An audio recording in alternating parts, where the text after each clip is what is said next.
Assalamualaikum warahmatullahi wabarakatuh. Halo teman-teman, kita ketemu lagi nih di pembahasan materi fikih. Kali ini kita akan membahas materi bab 4, kelas 9 Madrasah Tsanawiyah atau Sederajat, hutang piutang, gadai, dan hiwalah. Yang pertama, hutang piutang atau al-qard. Hutang piutang atau qard mempunyai istilah lain yang disebut dengan dain. Istilah dain ini juga sangat terkait dengan istilah qard yang menurut bahasa artinya memutus. Menurut terminologi fikih, bahwa akad hutang piutang adalah memberikan sesuatu kepada seseorang dengan perjanjian bahwa dia akan mengembalikan sesuatu yang diterimanya dalam jumlah yang sama dan dalam jangka waktu yang disepakati. Di antara dasar hukum hutang piutang terdapat di dalam Quran Surat Al-Baqarah ayat 245. Silahkan cek di Al-Quran masing-masing ya teman-teman. Selanjutnya adalah hukum hutang piutang. Hukum orang yang berhutang adalah mubah atau boleh. Sedangkan orang yang memberikan hutang hukumnya sunnah sebab ia termasuk orang yang menolong sesamanya. Hukum hutang piutang bisa berubah menjadi wajib, dan hukum orang yang menghutangi juga wajib jika peminjam itu benar-benar dalam keadaan terdesak. Selanjutnya, hukum yang ketiga adalah hukum memberi hutang bisa menjadi haram jika terkait dengan hal-hal yang melanggar aturan syariat. Rukun dan syarat hutang piutang. Yang pertama, kita akan membahas rukun hutang piutang yang ada 3. Yang pertama, 2 orang yang berakad, yaitu pemberi hutang dan orang yang berhutang. Syarat pemberi hutang antara lain adalah ahli tabarru atau orang yang berbuat kebaikan, yakni merdeka, baligh, berakal sehat, dan rasyid atau pandai serta dapat membedakan yang baik dan yang buruk. Yang kedua, syarat orang yang berhutang. Orang yang berhutang termasuk kategori orang yang mempunyai ahliyah al-mu'ammalah atau kelayakan melakukan transaksi yakni merdeka, baligh, dan berakal sehat. Selanjutnya, harta yang dihutangkan. Harta yang dihutangkan berupa harta yang ada padanannya seperti uang, barang-barang yang ditakar, ditimbang, atau dihitung. Dan yang kedua, harta yang dihutangkan diketahui kadar dan sifatnya. Selanjutnya, rukun yang terakhir adalah sigat ijab qabul. Ucapan antara dua pihak yang memberi hutang dan orang yang berhutang. Ucapan ijab, misalnya saya menghutangimu atau memberimu hutang, dan ucapan kabul, misalnya saya menerima atau saya ridho, dan sebagainya.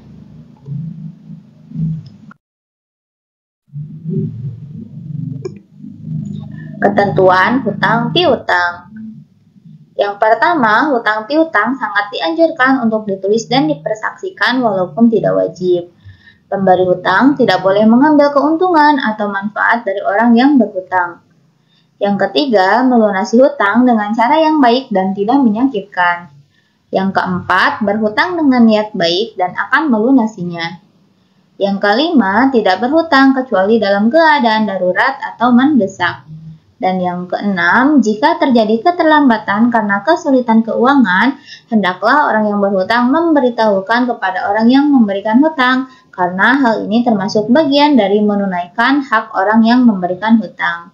Selanjutnya, segera melunasi hutang, dan yang terakhir, memberikan tenggat waktu kepada orang yang sedang kesulitan dalam melunasi hutangnya setelah jatuh tempo.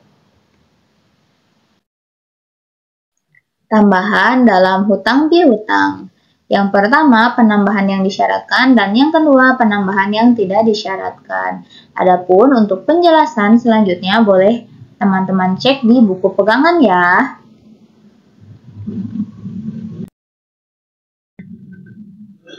Ada berhutang piutang. Seseorang yang memberikan hutang tidak mengambil keuntungan dari apa yang dihutangkannya. Yang kedua, menulis perjanjian secara tertulis disertai dengan saksi yang bisa dipercaya. Yang ketiga, seseorang yang berhutang harus berniat dengan sungguh-sungguh untuk melunasi hutangnya dengan harta yang halal. Yang keempat, berhutang pada orang yang berpenghasilan halal. Dan yang terakhir, berhutang dalam keadaan darurat atau terdesak saja. Hikmah hutang piutang. Yang pertama, ada hikmah bagi orang yang berpiutang. Antara lain yang pertama, menambah rasa syukur kepada Allah atas karunia-Nya berupa kelapangan rezeki. Yang kedua, memupuk sikap peduli dan empati terhadap orang yang membutuhkan. Yang ketiga, menumbuhkan rasa solidaritas terhadap sesama manusia. Yang keempat, memperalat tali silaturahim dan persaudaraan. Serta yang terakhir, menambah pahala karena sebagai ladang untuk ibadah. Adapun bagi yang berhutang, di antara hikmahnya adalah yang pertama, menguji kesabaran dan keimanan. Yang kedua, kesulitan hidup menjadi berkurang. Yang ketiga, beban hidup menjadi lebih ringan. Yang keempat, dapat membantu terpenuhi kebutuhan hidupnya. Serta yang terakhir, bisa membuka lapangan usaha dengan modal uang hasil berhutang.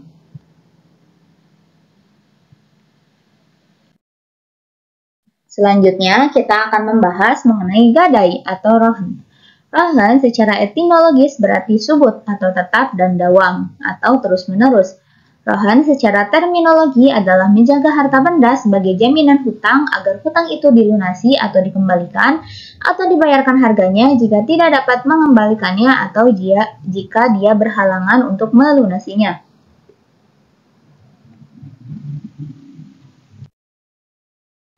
Di antara dasar hukum gadai adalah di dalam Quran Surat Al-Baqarah ayat 283.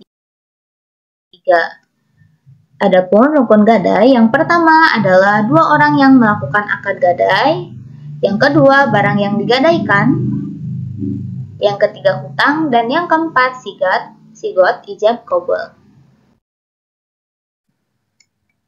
Syarat gadai.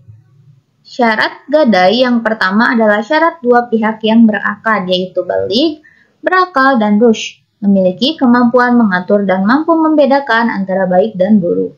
Yang kedua, syarat barang gadai atau al-marhun ada 3. Yang pertama, barang gadai itu berupa barang berharga yang dapat menutupi hutangnya, baik barang atau nilainya ketika penggadai tidak mampu melunasinya. Yang kedua, barang gadai tersebut adalah milik orang yang menggadaikan atau yang diizinkan baginya untuk menjadikannya sebagai jaminan gadai. Yang ketiga, barang gadai tersebut harus diketahui ukuran, jenis, dan sifatnya, karena gadai adalah transaksi atas harta sehingga hal ini disyaratkan. Serta yang terakhir, syarat berhubungan dengan hutang atau almarhum bih adalah hutang yang wajib atau yang akhirnya menjadi wajib.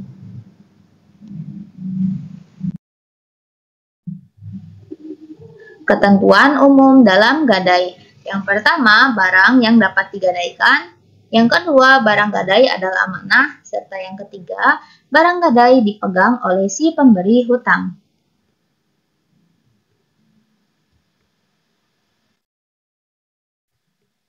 Pemanfaatan barang gadai. Pihak pemberi hutang tidak dibenarkan untuk memanfaatkan barang gadai, sebab sebelum dan setelah digadaikan, barang gadai adalah milik orang yang berhutang, sehingga pemanfaatannya menjadi milik pihak yang berhutang sepenuhnya. Adapun pemberi hutang, maka ia hanya berhak untuk menahan barang tersebut sebagai jaminan atas uangnya yang dipinjam sebagai hutang oleh pemilik barang. Biaya perawatan barang gadai. Yang pertama, jika barang itu dibiayai oleh pemiliknya, maka pemilik uang tetap tidak boleh menggunakan barang gadai tersebut. Dan yang kedua, jika dibiayai oleh pemilik uang, maka dia boleh menggunakan barang tersebut sesuai dengan biaya yang telah dia keluarkan dan tidak boleh lebih. Pelunasan hutang dengan barang gadai.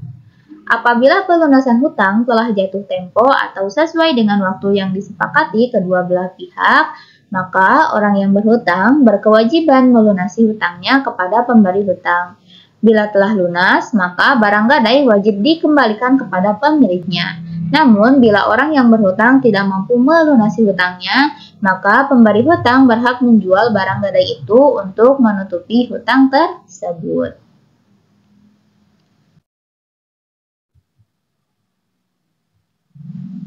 Selanjutnya, kita akan membahas hikmah gadai. Yang pertama adalah dapat memberikan manfaat atas barang yang digadaikan.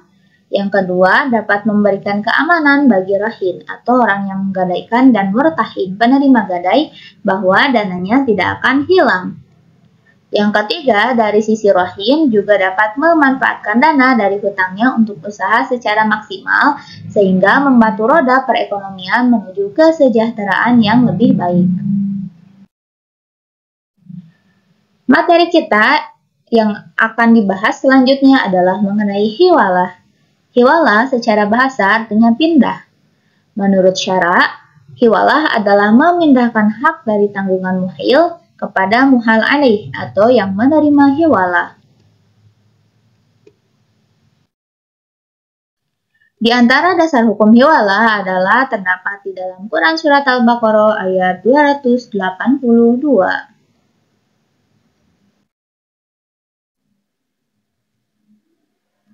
Rukun hiwalah. Yang pertama ada muhil atau orang yang berhutang. Yang kedua ada muhal, orang yang berpiutang atau pemberi pinjaman. Yang ketiga ada muhal alaih atau orang yang menerima hiwalah. Yang keempat muhal bih atau hutang. Dan yang kelima sigat ijab qabul.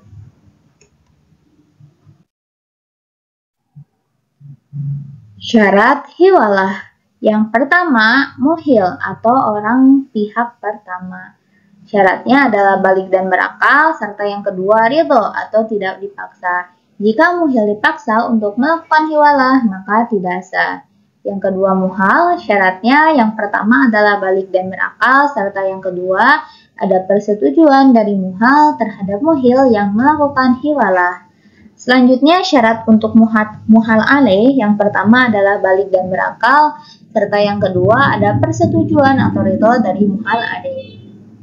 Adapun syarat hutang yang dialihkan, yang pertama sesuatu yang dialihkan itu adalah sesuatu yang sudah dalam bentuk hutang piutang yang pasti. Yang kedua, hutang muhil kepada muhal maupun muhal alaih sama dalam jumlah dan kualitasnya. Mazhab Syafi'i juga menambahkan bahwa kedua hutang itu harus sama pada waktu jatuh temponya. Jika tidak sama, maka tidak sah akan hiwalah tersebut.